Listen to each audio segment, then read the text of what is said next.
अभी अगर आप यूट्यूब पे जाओगे और सर्च करोगे कि क्लास 10th की अच्छी स्ट्रैटेजी क्या होगी, तब आपको बहुत सारे बड़े बड़े यूट्यूबर्स मिलेंगे जो अपने ब्रांडेड और अपने ही कोर्सेज का प्रमोशन कर रहे होंगे। लेकिन जो स्ट्रैटेजी ढूंढने के लिए आप वहाँ जाते हो, वो स्ट्रैटेजी आपको मिलती नहीं है। वही स्ट्रैटेजी मैं आपको इस वीडियो में बताने वाला हूँ। एंड मैं मेरा यकीन करो, अगर आप ये स्ट्रैटेजी फॉलो करके जाते हो तो आपके 95 प्लस आराम से आ सकते हैं। आराम से नहीं आ सकते, लेकिन 95 प्लस आपके आ सकते हैं।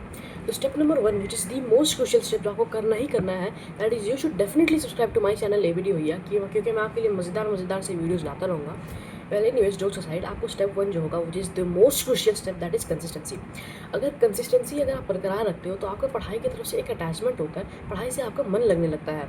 लेकिन अगर कंसिस्टेंसी टूट जाता है तो आपका पढ़ाई का फ्लो टूट जाता है, और इस फ्लो को वापस लाने में, कंसिस्टेंट वापस बनने के लिए थोड़ा टाइम लग जाता है। और अगर आपका कंसिस्टेंसी ब्रेक नहीं होता, तब ये टाइम आप पढ़ाई में यूज़ कर लेते हैं। एंड पढ़ाई से भाई, अगर एक बार आपका कंसिस्टेंसी टूट जाता है तो पढ़ाई में मन भी थोड़ा बहुत नहीं लगता है। इसलिए consistency is the most crucial step जो आपको फॉलो करना ही करना है। अब अगर आपसे कंसिस्टेंसी हो रही है तो आपको स्टेप नंबर 2 चाहिए, जो कि भाई आपको पढ़ने का तरीका आना चाहिए। अब आपको ये नहीं करना कि आपने बुक खोला और जो भी दिया बस ऐसे ऐसे रीड कर लिया और बोला भैया चैप्टर कंप्लीट हो गया। ऐसा आपको नहीं करना है। आपको पढ़ने का सही तरीका आना चाहिए। And the best way to teach yourself is to teach others. अभी ऐसा कैसा भाई? फॉर एग्जाम्पल, आप एक फिजिक्स का बुक खोले एंड आपने एक चैप्टर पढ़ा है, वर्क पावर एनर्जी। आपने वो चैप्टर आज से पहले कभी नहीं पढ़ा है, 8 9 में आपने पढ़ा है, लेकिन आप भूल गए आपने क्या पढ़ा था। तो आपको क्या करना है, आपको चैप्टर खोलना है, आपको चैप्टर का पहला पैराग्राफ पढ़ना है। उस पैराग्राफ में जो चीज़ लिखा है वो चीज़ को पढ़ने के बाद आपको जो समझ में आ रहा है वो आपको दूसरे बच्चों को समझाना है। अब कुछ बच्चे होते हैं इंट्रोवर्ट, उन्हें दूसरे बच्चों के साथ सोशली इंटरेक्ट करने में थोड़ा दिक्कत होता है। तो आप लोग क्या कर सकते हो, आप लोग ऐसे ही इमेजिन कर सकते हो कि आपके सामने कुछ 3 4 बच्चे बैठे हैं एंड आप वो पैरा उन 3 4 बच्चों को पढ़ा रहे हो। अब जितने अच्छे से आप पढ़ा सकते हो उतना अच्छा कोशिश करो, उतना अच्छे से आप पढ़ाओ। And trust me, it is the most effective way to study. मैं ही ऐसे ही इफेक्टिव वे से। तो अब आपको अगर पता चल गया है कि पढ़ना कैसे है, तो आपको बताते रहूँगी पढ़ना क्या है और कब है। तो आपको अपना गोल सेट कर लेना चाहिए कि आपको एक दिन में एक चैप्टर कंप्लीट करना है। अगर आप एक दिन में एक चैप्टर कंप्लीट करोगे तो बाई हाफ ईयरली आपके most of the chapters complete हो जाएंगे। तो एक दिन में आपको एक चैप्टर कंप्लीट करना है। अब कैसे करना है वो भी आपको बता देता हूँ। सुबह में अगर आप पढ़ने बैठोगे, अगर आप जल्दी उठ के पढ़ते हो स्कूल से पहले, तब तो बहुत अच्छा है भाई। अगर जल्दी आप नहीं उठ पाते हो, तो अभी तो खैर आपके नया नया स्कूल खुला होगा, तो स्कूल में आपको फ्री पीरियड्स बहुत मिलते होंगे, तो आप उसमें आप पढ़ सकते हो। अगर उतना भी नहीं होता तो कोई बात नहीं भाई, स्कूल के बाद आओ एंड रात में थोड़ा लेट तक जाके पढ़ लेना। तो जब भी आप पढ़ो, जैसे पहली बार पढ़ने बैठोगे उस दिन में, तब आपको क्या करना है, आपको अपना बुक खोलना है एंड उस चैप्टर को समझना है। जिस मेथड से मैंने बताया है आपको, उसी मेथड से उस चैप्टर को समझना है। तो पहला पार्ट ऑफ द डे में आपने उस चैप्टर को अच्छे से समझ लिया, पूरा चैप्टर आपने कंप्लीट कर लिया। अब कोई बड़ा चैप्टर है तो रात में भी उसको पार्ट करके पढ़ देना, लेकिन अगर कोई छोटा चैप्टर है, मीडियम चैप्टर है, तो उसको एक बार में आप कंप्लीट कर लो।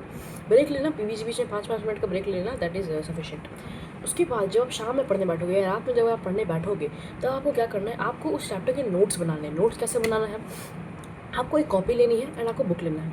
आपको बुक से टॉपिक देखना है एंड उसके बाद आपको बुक बंद कर देना है। उसके बाद उस टॉपिक से रिलेटेड जो भी चीज़ आपको याद आ रहा है, उस चीज़ को आपको अपने कॉपी में लिख देना है। इस मेथड को बोलते हैं blurting. It is also the most efficient way to make down notes, क्योंकि वो जो नोट्स बनेंगे ना, वो आपके लैंग्वेज में बनेंगे, आप बुक की लैंग्वेज में नहीं बनेंगे।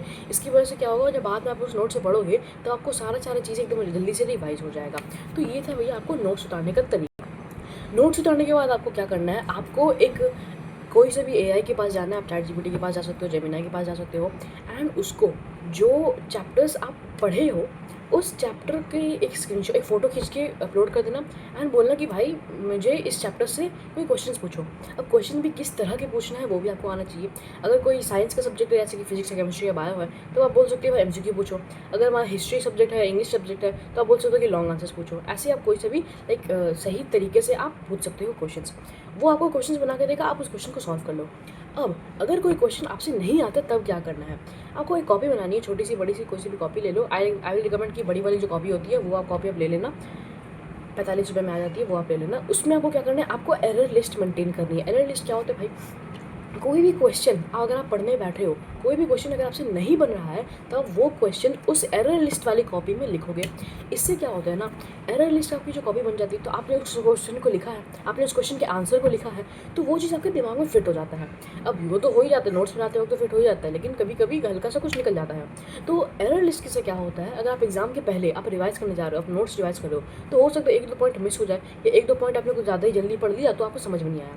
तो अगर आप एरर लिस्ट की तरफ जाओगे तो अगर आपसे पहले मिस्टेक हुआ है उस चीज़ में तो वो चीज़ को आप गो थ्रू कर लोगे, एंड उस चीज़ पे आपको ज़्यादा फोकस देना है, क्योंकि उससे आपके मार्क्स बच सकते हैं। एरर लिस्ट से आपके एटलीस्ट 3 से 4% बढ़ ही जाते हैं, क्योंकि एरर बहुत बच्चे होते हैं जो एक ही टॉपिक में बार बार एरर करते रहते हैं, एंड इनकी वजह से अगर बोर्ड्स में क्वेश्चन आ जाता है तो उसकी वजह से वो नहीं लिख पाते हैं, उसकी वजह से उनका मार्क्स कट जाता है।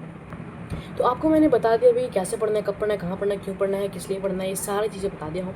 अब आपको ऐसा एक रूटीन बना के चलना है। अब अपना कोई सा भी रूटीन बना लो, सुबह उठो, स्कूल जाओ, आओ, ये करो वो करो, बाहर जाओ, ये करो वो करो, जो करना है आपको वैसे कर लेना।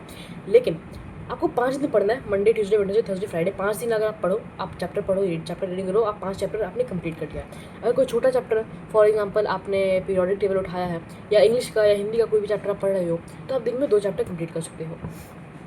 अब 5 दिन आपने चैप्टर पढ़ा है, अब संडे को आप ब्रेक ले सकते हो। अभी आपका नया नया स्कूल खुला है तो आप आराम करो, संडे को आप ब्रेक ले सकते हो, नहीं लेना कोई बात नहीं, अच्छी बात है, सैटरडे को भी आप पढ़ लेना। अगर आप संडे को ब्रेक लेते हो तो आपको क्या करना है, सैटरडे को आपको वो सारे चैप्टर्स को रिकॉल करना है जो आप पढ़े हो। ऐसे नहीं है बुक खोल के मत रिकॉल करो, नोट्स खोल के मत रिकॉल करो, आप अपने स्टडी टेबल पर बैठो या बेड पे बैठो, जहाँ भी आप बैठते हो पढ़ते हो वहाँ बैठो, आप रिकॉल करो कि उस टॉपिक में आपने क्या क्या पढ़ा था। आप बुक खोलो, फॉर एग्जाम्पल एक टॉपिक है पावर, आप पावर से पढ़ो कि पावर में क्या था, पावर के फॉर्मूला क्या थे, पावर का डेफिनेशन क्या था, ये सारी चीज़ें आप पढ़ो। एंड टॉपिक बस आपको देखना है, टॉपिक देखने के बाद आपको रिकॉल करना है कि इन सारी चीज़ों में क्या था। ऐसे इसको बोलते हैं एक्टिव रिकॉलिंग, इससे आपका मेमोरी भी तेज़ होता है। उसके बाद आपको क्या करना है, आप कोई भी एआई के पास जाओ एंड उसके पास फिर से बोलो कि मुझे क्वेश्चंस बना के दो। एक चैप्टर का सारा क्वेश्चन एक बार में ले लेना, ऐसे ही थोड़ा टाइम लगेगा, 1-2 घंटे लगेंगे, लेकिन सारे क्वेश्चंस आप प्रैक्टिस कर लेना। जैसे मैंने बोला, साइंस सब्जेक्ट है तो एमसीक्यूज पूछ लो, हिस्ट्री और ज्योग्राफी है तो लॉन्ग आंसर्स पूछ लो, इस तरीके के अलग अलग क्वेश्चन बना के उससे पूछ लेना, एंड आपको सारे ये क्वेश्चन बना के दे देगा। बुक का फोटो अपलोड कर देना फॉर बेटर क्वेश्चंस। इसके बाद आपको क्या करना है, इसमें भी आपको एरर लिस्ट बनानी है। कोई क्वेश्चन अगर आप नहीं लिख पा रहे हो तो एरर लिस्ट वाली कॉपी में आप उसको लिख देना। एंड अगर कोई आपको एक साथ सारे पाँचों सब्जेक्ट्स, पाँचों के पाँचों चैप्टर्स आपको एक साथ लेके बैठना है। पहले आप क्या करते थे, आप एक चैप्टर पढ़ते थे, फिर उससे क्वेश्चन सॉल्व करते थे, फिर अगले दिन एक और चैप्टर, उसी के दिन उसके क्वेश्चंस। आपको आज ऐसा नहीं करना है, सैटरडे को आपको ऐसा नहीं करना है, आपको पाँचों चैप्टर्स के एक साथ क्वेश्चन सॉल्व करने हैं। आप अगर आप और ज़्यादा करना चाहते हो तो आप साइंस के भी लॉन्ग आंसर्स कर सकते हो, हिस्ट्री ज्योग्राफी के भी एमसीक्यूज कर सकते हो। तो ये थी भैया एक टिप।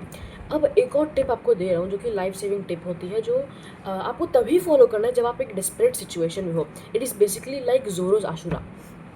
आपको क्या करना है, अगर कोई चैप्टर में, फॉर एग्जांपल आपका एग्जाम बहुत नज़दीक है, ये वीडियो आप बाद में देख रहे हो मेरी, तो अगर मान लो आपका हाफ ईयरली नज़दीक है या फर्स्ट सेमेस्टर नज़दीक है, तब आपको क्या करना है, कोई चैप्टर अगर आपका कंप्लीट नहीं हुआ है एंड आपको नहीं लग रहा कि भाई एक रात पहले हम पढ़ के समझ के नोट्स बना लिया, हमको नहीं लग रहा कि आप उतना नहीं कर पाओगे, तब आपको क्या करना है, आपको जाना है वन शॉट्स के पास। वन शॉट्स एक ऐसा स्पेशल पावर होता है जो कि लाइक कोई भी चैप्टर को 3 से 4 घंटे में आप कंप्लीट कर सकते हो। अब वन शॉट ये देखने ये मतलब नहीं है वीडियो 2x पे लगा दी, देख लिया, हो गया चैप्टर कंप्लीट। आपको वन शॉट भी देखना आना चाहिए। आप 2x पे मत देखो, आई वुड रिकमेंड 2x पे मैं भी देखता था, लेकिन that was a fatal mistake. आप 1.5x पे देखो मैक्सिमम। आप जो वो बंदा पढ़ा रहा है उस बंदे को पढ़ो, उसके बाद जो नोट्स वो दे रहा है उस नोट्स को नोट डाउन कर लेना, एंड जो चीज़ें वो इंपॉर्टेंट बोल रहा है, अगर कोई टीचर बोलता है कि ये चीज़ इंपॉर्टेंट है मतलब वो इंपॉर्टेंट है, तो उस चीज़ों को भी कॉपी में लिख डालना। अब वन शॉट आप अच्छे से देखोगे तो वन शॉट का बहुत अच्छे से फ़ायदा उठा सकते हो, लेकिन आपको ये भी नहीं करना है, जैसे कि मैंने बोला one shots are like Zoro's Asura. अगर ज़ोरो अपना आशुरा डेली यूज़ करेगा तब नहीं हो पाएगा, वो एक बार एकदम डिस्परेट सिचुएशन में यूज़ करता है, तो आपको भी वन शॉट एकदम डिस्परेट सिचुएशन में यूज़ करना है। आप डेली वन शॉट्स देखने बैठोगे तो इससे आपका क्या होगा, आपका जो चैप्टर का जो स्ट्रेंथ होगा, वो स्ट्रेंथ उतना अच्छे से नहीं होगा जितने से अगर आप खुद से पढ़ोगे। तो वन शॉट्स आप तभी पढ़ना जब आपके पास टाइम नहीं है, 2-3 दिन बाद आपका एग्जाम है तभी आप पढ़ना, क्योंकि वन शॉट्स अगर आप देखते हो तब जो चीज़ें आपके दिमाग में जाती है वो ज़्यादा देर तक नहीं रहती है, एंड वो आप जल्दी भूल जाते हो। और अगर कोई स्पेसिफिक टॉपिक में आपको कोई दिक्कत है तो उस टॉपिक आप सर्च कर लेना यूट्यूब पे, उसका आपको कोई भी वीडियो मिल जाएगी। अब आपको मैंने सारा चीज़ बता दिया है, कब, कहाँ, कैसे, क्यों, किस लिए, कहाँ, किसी, सारी चीज़ें आपको बता दी है। एंड फाइनली आपको एक और टिप दे रहा हूँ कि आप मेरे चैनल एवीडी भैया को सब्सक्राइब कर देना, ताकि आप, क्योंकि मैं आपके लिए बहुत मज़ेदार से वीडियोज़ लाता रहूँगा, आपके लिए सारे टॉपिक्स, आपके चैप्टर में जितने भी चैप्टर्स, आपके जितने भी टॉपिक है, सारे टॉपिक्स के लिए वीडियोज़ मैं आपके लिए लेके आऊँगा। अपने दोस्तों को भी ये वीडियो शेयर कर देना, ताकि वो भी इस मज़ेदार सी वीडियो का फ़ायदा उठा सके। And I guess that's it. मिलता हूँ आपको अगले वीडियो में, तब तक के लिए जय हिंद, जय भारत।